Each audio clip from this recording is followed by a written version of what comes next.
Muy buenas noches, hermanos, queridos, querida iglesia, una vez más juntos para poder estudiar la palabra del Señor.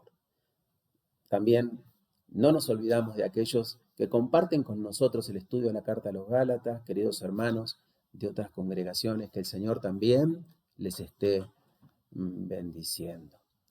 Decíamos en la reunión pasada, en el estudio pasado, que más allá de querer darle un cierre a la carta, el apóstol Pablo sigue expandiéndose en sus conceptos. Y bien, la carta a los Gálatas nos habla de libertad en Cristo, pero deja bien establecido que la libertad en Cristo no significa estar libre de obligaciones, ¿sí?, de los unos para con los otros. Muy por el contrario, la libertad en Cristo nos coloca en un marco de responsabilidad de los unos para con los otros. Porque la libertad en Cristo no nos hace autosuficientes, sino que nos hace dependientes. Porque cada uno de nosotros, querida iglesia, sabemos que el único autosuficiente es Dios y que nosotros somos miembros los unos de los otros y por eso dependemos los unos de los otros. El primer estado de la iglesia no consiste en el conocimiento. El primer estado de la iglesia consiste en el amor de los unos para con los otros. Luego del amor, vendrá el conocimiento. Pero el primer estado de la iglesia radica en el amor de los unos para con los otros. Así nos metíamos el miércoles pasado en este capítulo 6 y estuvimos hablando de los tropezones, como decíamos allí, que existen dentro de la iglesia. Estábamos hablando de los hermanos espirituales, estábamos hablando de los hermanos que manifestaban un espíritu de mansedumbre, que eran útiles en la restauración, estábamos hablando del autocontrol y también del hecho de que debemos considerarnos a nosotros mismos dentro de esta labor que es la restauración. A mí me fascina cómo el apóstol Pablo avanza y avanza con su pluma en este tema tan precioso de la restauración. Y termino entendiendo que cuando la iglesia tiene más espíritu de restauración, tiene menor espíritu de juzgarse unos a otros. Es una ley inversamente proporcional. Cuanto más espíritu de restauración haya, menos espíritu de juzgarnos el uno al otro habrá en medio nuestro. Y también entiendo que una iglesia que sabe lo que conviene es una iglesia que se ocupa de la restauración de las almas. Hoy, nos está convocando el versículo 2 del capítulo 6. Y vamos a leer 4 versículos en esta noche juntos. Doy tiempo para que busques Gálatas capítulo 6, ¿sí?, para leer juntos lo que nos atañe en esta noche. Gálatas 6:2. Sobrellevad los unos las cargas de los otros y cumplid así la ley de Cristo. Porque el que se cree ser algo no siendo nada, a sí mismo se engaña. Así que cada uno someta a prueba su propia obra y entonces tendrá motivo de gloriarse solo respecto de sí mismo y no en otro. Verso 5. Porque cada uno llevará su propia carga. Hasta aquí nomás, en esta noche, con la ayuda del Señor, estudiamos juntos este pasaje fantástico, fantástico realmente de la palabra del Señor. Decíamos que estamos leyendo este capítulo 6 en el hecho de que Pablo se está apoyando, da por sentado que en la iglesia debe existir el amor de los unos hacia los otros. Como decía en el capítulo 5 y en el verso 13, servíos por amor los unos a los otros. Y comienza este versículo 2 hablándonos y diciéndonos sobrellevad, sobrellevad. Y hablábamos de restaurar y de cómo hacerlo, y decíamos que no es cuestión de un deseo, sino que es cuestión del fruto del Espíritu Santo, de la mansedumbre y de la consideración personal de cada uno de nosotros. Pero en el versículo 2 no solamente involucra a los espirituales, sino también está involucrando al resto de la membresía. Y dice, sobrellevad los unos las cargas de los otros.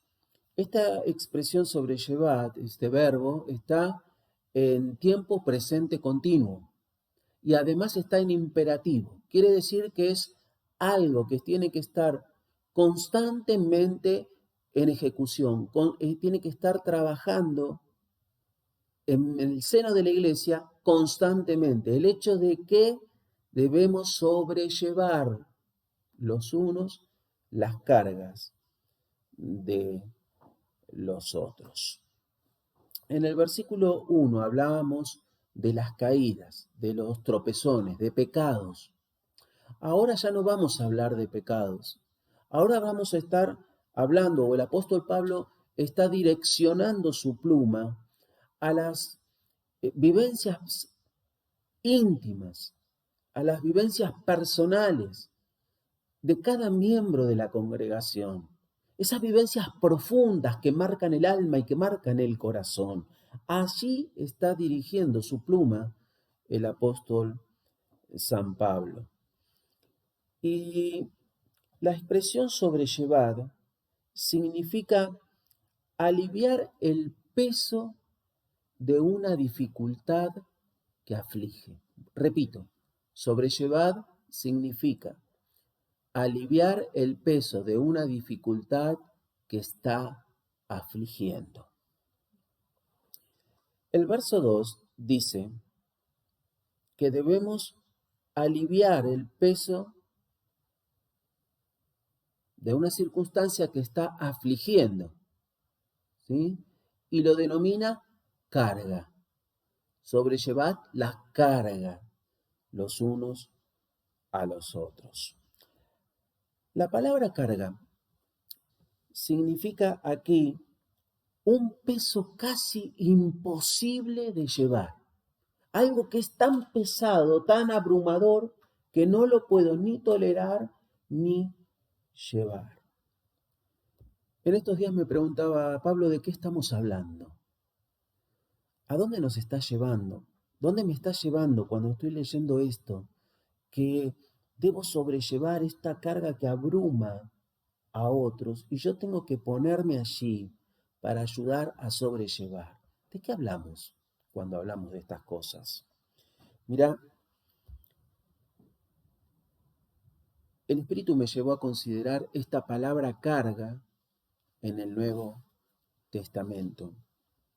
En primer lugar aparece en Juan 19, cuando nos habla de aquel hombre de Cirene llamado Simón, cargó la cruz de Cristo hasta la cima del Gólgota. Inmediatamente la palabra carga aquí, ¿sí? Este peso casi imposible de llevar, que agobia tanto que es intolerable, aparece nuevamente en Marcos capítulo 14. Cuando uno va allí a Marcos capítulo 14, el Señor está por instituir la cena y les dice, vayan a la puerta de la ciudad y van a ver a un hombre cargando un cántaro. Síganlo. pensaba, ¿cuántos hombres con cántaros entraban y salían de la ciudad en aquel momento en Jerusalén, yendo a los pozos a buscar agua para su sustento? Pero claro, la palabra carga es algo tan pesado que no se puede sobrellevar. Y allí entonces entendemos que los apóstoles estaban buscando a alguien que casi no podía con el peso del cántaro. No la llevaba tan fácil.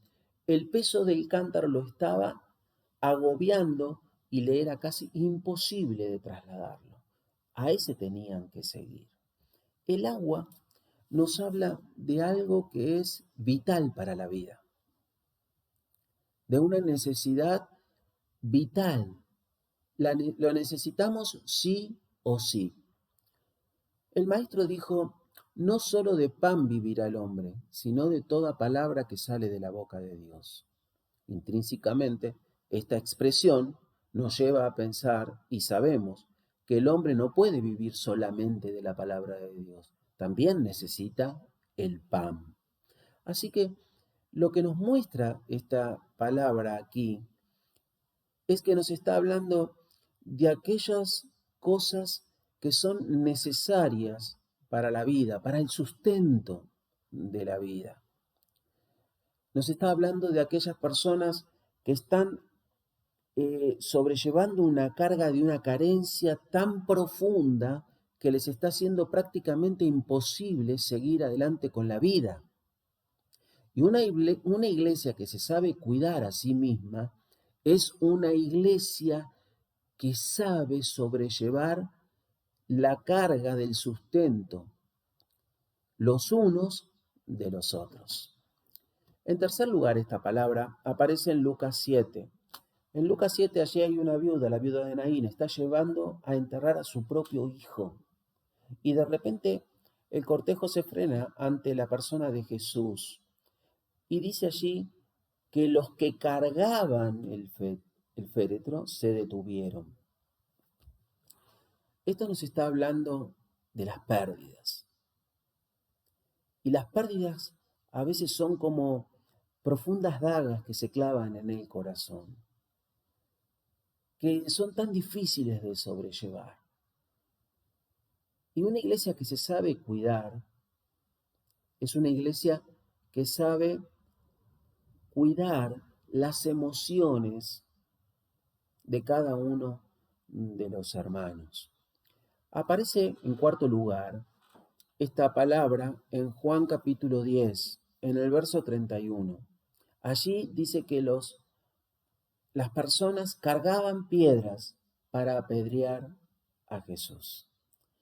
Y esto nos habla del desacuerdo. ¿Y cuántas veces el desacuerdo en el seno de la iglesia daña tanto a las personas que prácticamente es imposible seguir adelante con la vida espiritual?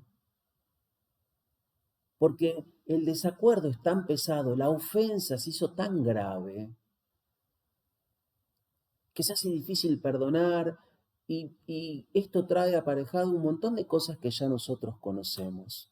Una iglesia que se sabe cuidar es una iglesia que sabe manejar los desacuerdos, se ocupa de los desacuerdos, sobrelleva la carga de los desacuerdos de los unos y de los otros.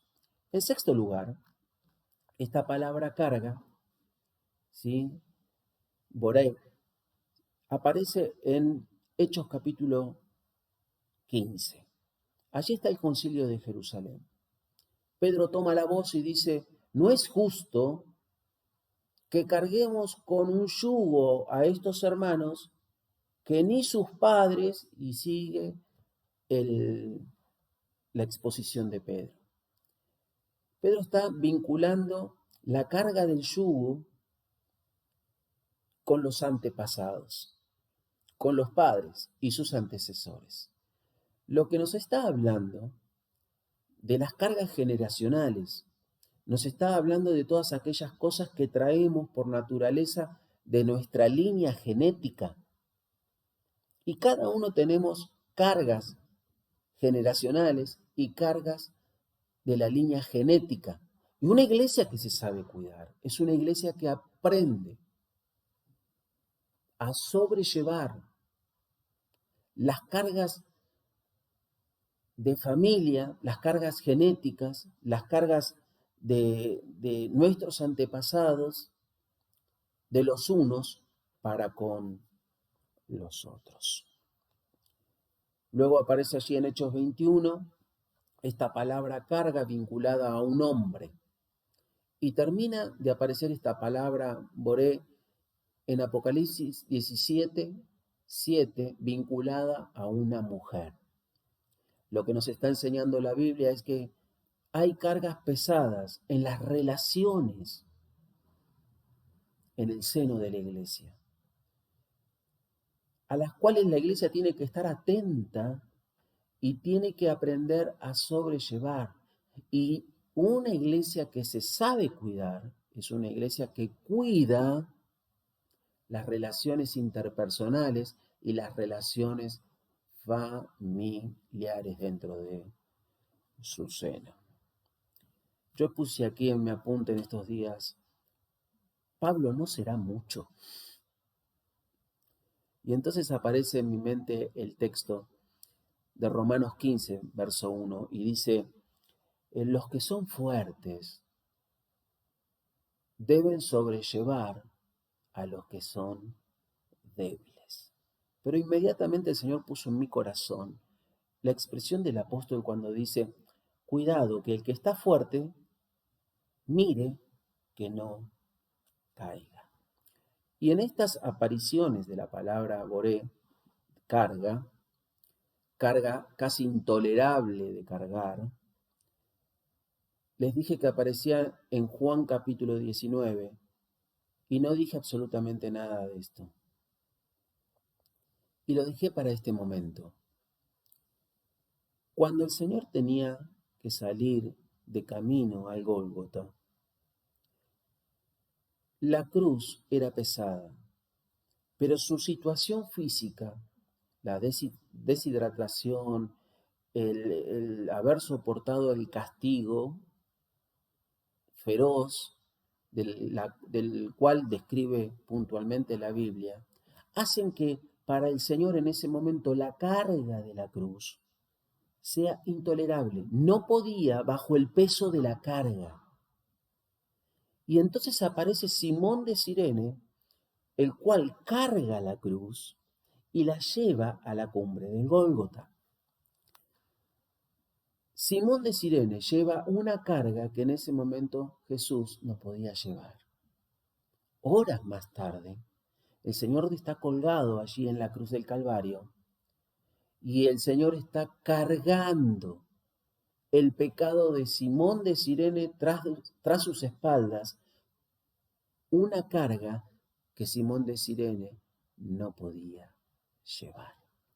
Por lo tanto, queridos, el hecho de sobrellevar las cargas los unos a los otros no les corresponde a los espirituales únicamente, les corresponde a todos, nos corresponde a todos. ¿Por qué? Porque hoy nosotros quizás, o yo sea hoy quizás el que tenga que sobrellevar una carga y mañana sea yo mismo el que tenga que ser sobrellevado, porque yo no puedo llevar la carga. Qué interesante es esta expresión de la palabra del Señor.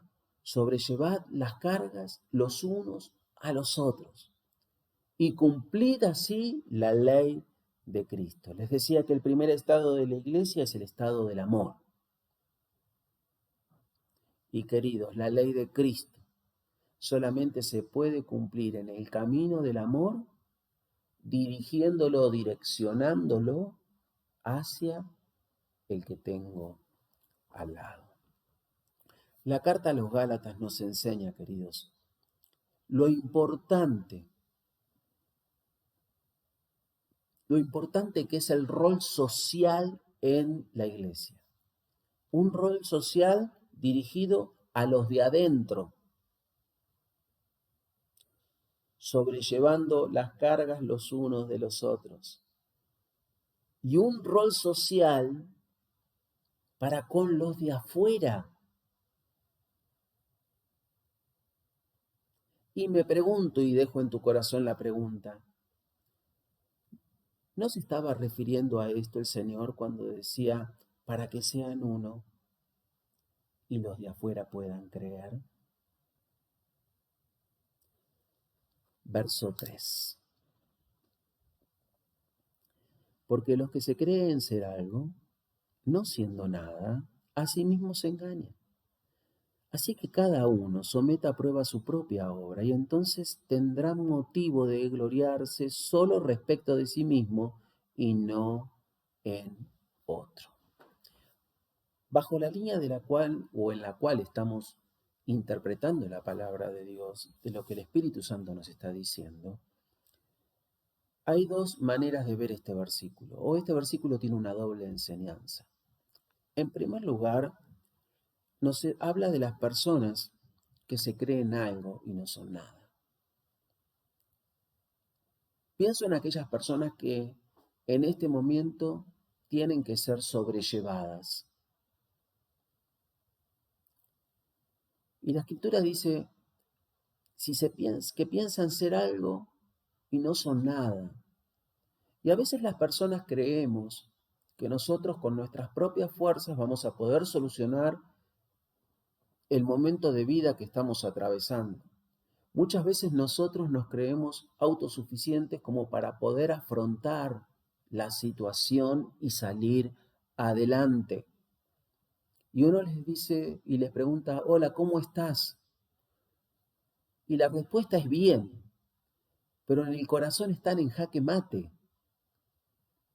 Y vuelvo a repetir por tercera vez en esta serie, aquellos que están en dificultad, aquellos que hoy tienen que ser sobrellevados, tienen que dejarse ser sobrellevados, tienen que dejarse ser ayudados.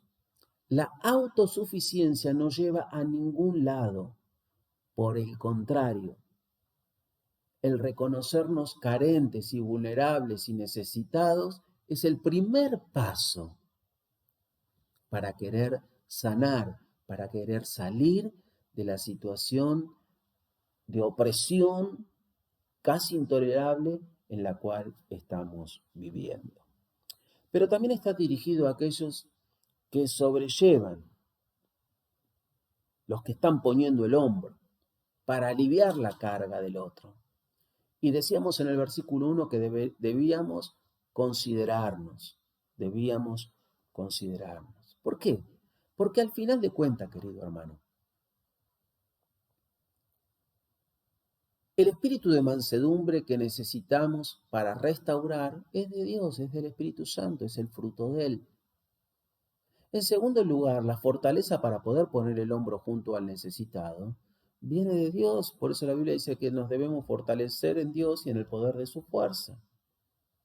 Y en tercer lugar, la gracia para poder operar en el seno de la iglesia, como miembro de la iglesia, dice el apóstol Pablo que es de Dios. Él dice, por la gracia de Dios soy lo que soy. Pero no soy yo, después agrega, es la gracia de Dios que está actuando en mí. Por lo tanto, el verso 4 dice que nosotros debemos a poner a prueba nuestra obra.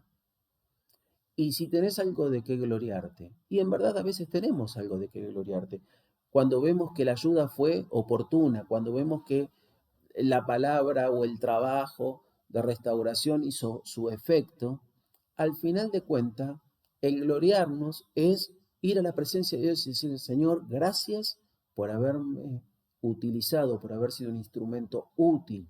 Y por tu gracia, Señor, hiciste posible que mi hermano, volviera, que aquel que estaba muerto, haya resucitado, como dijo el Padre del pródigo. Llegamos al verso 5 y rápidamente lo leemos. Dice, porque cada uno llevará su propia carga. Vuelve a aparecer la palabra carga, pero ahora no es la misma palabra que usó en el verso 2. ¿Acaso hay dos cargas? No, yo no encuentro en la escritura que se haya cambiado la carga, simplemente cambió el nombre de la carga. Porque el nombre de la carga está llevándome a entender que es otra la circunstancia. Me lleva a entender que es la misma carga, pero lo que cambió es la circunstancia. Hablamos de cargas materiales, hablamos de cargas emocionales, hablamos de cargas familiares y hablamos de otras cargas. Circunstancias y pesos que a veces son prácticamente imposibles de llevar. Cosas que nos están abrumando tanto en la vida, que nos aplastan, que nos hace imposible levantar la cabeza o dar un paso o mover las manos. Estamos totalmente agobiados, abrazados por esto que nos está pasando, que no podemos movernos. ¿Sí? Estamos como en Lucas 2, allí la expresión de Zacarías dice, estábamos sentados en tierra de oscuridad, no podemos hacer nada porque no sabemos cómo salir. Y a veces las situaciones son así.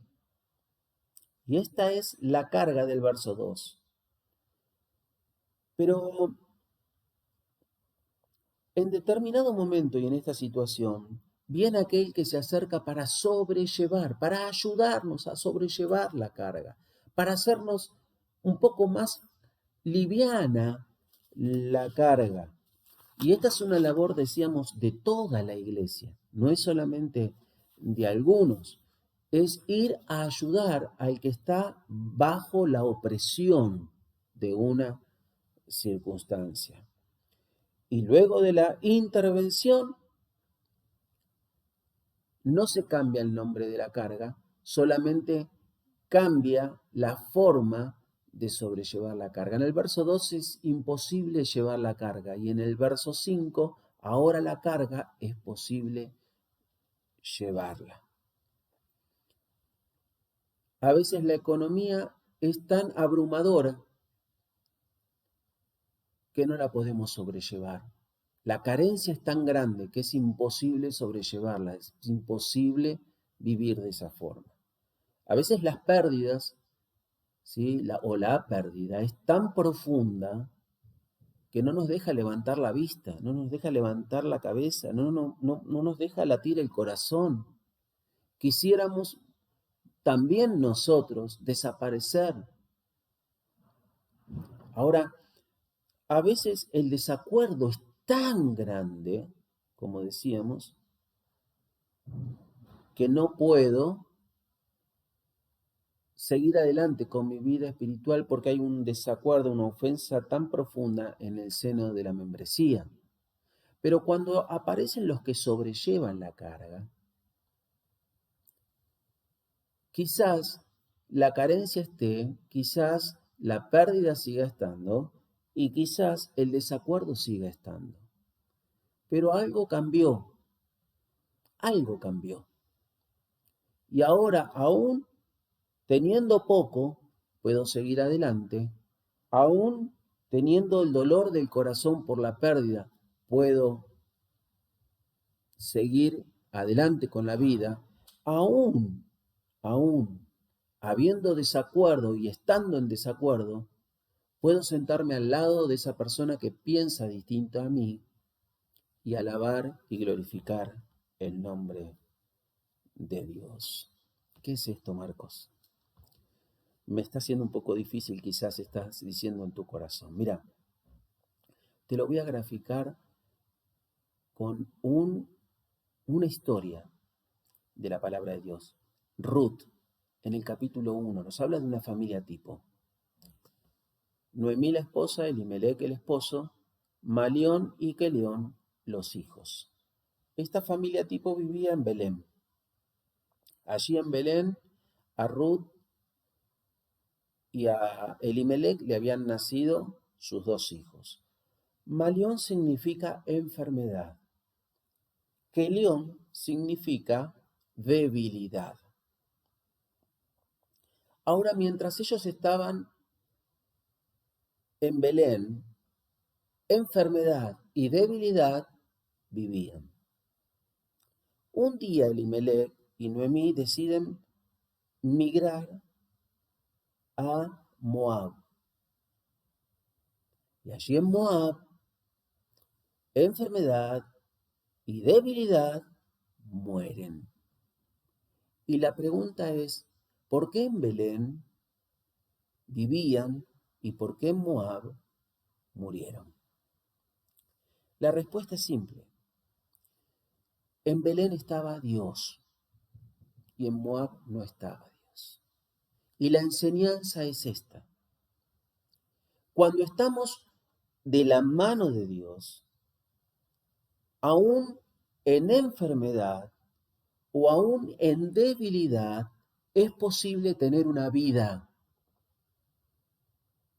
Pero cuando nos alejamos de Dios, allí la enfermedad hace estragos y la debilidad toma el control absoluto de la vida. Cuando nosotros somos invadidos por una circunstancia, por ejemplo, en las que hicimos mención de carga en la palabra de Dios, inmediatamente sentimos el impacto de la ola, de la circunstancia, e inmediatamente el enemigo de nuestras almas se acerca y nos da una manito, y generalmente estas circunstancias nos apuntan o nos llevan, intentan dirigirnos en dirección opuesta a Dios. Frente a circunstancias pesadas que agobian la vida, siempre está ese pensamiento de alejarnos, de soltarnos de la mano de Dios. Y no nos damos cuenta que si nosotros nos soltamos de la mano de Dios, estamos totalmente desamparados y perdidos. Y Satanás sabe eso, y por eso apunta a direccionarnos en ese sentido, alejarnos de Dios. Pero cuando nosotros en la circunstancia seguimos tomados, nos esforzamos para poder seguir tomados de la mano de Dios, es posible, en medio de la circunstancia, salir adelante. El versículo 5 nos está hablando de las mismas personas con las mismas cargas. Pero ¿qué sucedió con ellas? Sucedió que en medio del peso agobiante, del peso que aplastaba la vida, vinieron aquellos que tenían presente en sus mentes y corazones que debían sobrellevar las cargas los unos de los otros y servirse por amor los unos a los otros. Y entonces fueron y pusieron el hombro al lado. ¿Para qué? Para que esa carga sea más ligera y para aquello que estaba generando dolor, ese dolor sea amortizado, es decir, ese dolor sea eh, no tan fuerte, sea más tolerable. Inmediatamente aparecen los que tienen espíritu de restauración, el espíritu de mansedumbre. Y entonces toman ellos ahora la posta y la restauración apunta a que aquel que está oprimido vuelva a estar cerca de Dios. Mira, la restauración no siempre significa liberación. A veces la restauración es poder sobrellevar la situación. Fíjate lo que sucedió con Pablo. Pablo le pide a Dios que le quite el aguijón, que le quite la carga que le era tan pesada. 3 veces le rogó y las 3 veces fueron la respuesta la misma. Bástate mi gracia porque mi poder se perfecciona en tu debilidad. Dios no quitó la carga, pero hizo posible que con su presencia Pablo pudiese seguir desarrollando su vida. Y esto es lo que nos está enseñando la carta a los Gálatas en el capítulo 6. Necesitamos ponernos uno al lado del otro, cuidarnos unos de otros. Necesitamos sobrellevar las cargas los unos de los otros, porque hoy somos nosotros los que sobrellevamos y mañana seremos quizás nosotros los que tengamos que ser sobrellevados. Y por eso, queridos, una iglesia sana no es solamente una iglesia donde haya hermanos espirituales, sino también que una iglesia sana es una iglesia donde los unos y los otros están motivados por el amor hacia el otro. Y esto es fantástico, esto es fantástico. Y lo que nos dice la carta, y con esto termino, sea lo que fuere, la única manera de vivir en medio de esta vida es vivir tomados de la mano de Dios. Y esto no es solamente responsabilidad de cada uno de nosotros en forma personal. Vos y yo somos responsables del otro también. Porque si el otro no está viviendo esta maravillosa relación con Dios que quizás hoy vos y yo estemos viviendo, nosotros tenemos que ir y sobrellevar esa carga. Para que cuando Él, ese hermano, esa hermana, vuelva a estar en comunión con Dios, vuelva a estar de la mano de Dios, esa persona también pueda ir a ayudar a sobrellevar a otro. Dios te esté bendiciendo. Terminamos aquí en esta oportunidad. Que el Señor bendiga a nuestra iglesia. Queridos, vuelvo a repetir, una iglesia que sabe lo que conviene es una iglesia que se ocupa de las almas. A Dios sea la gloria. Para nosotros su bendición.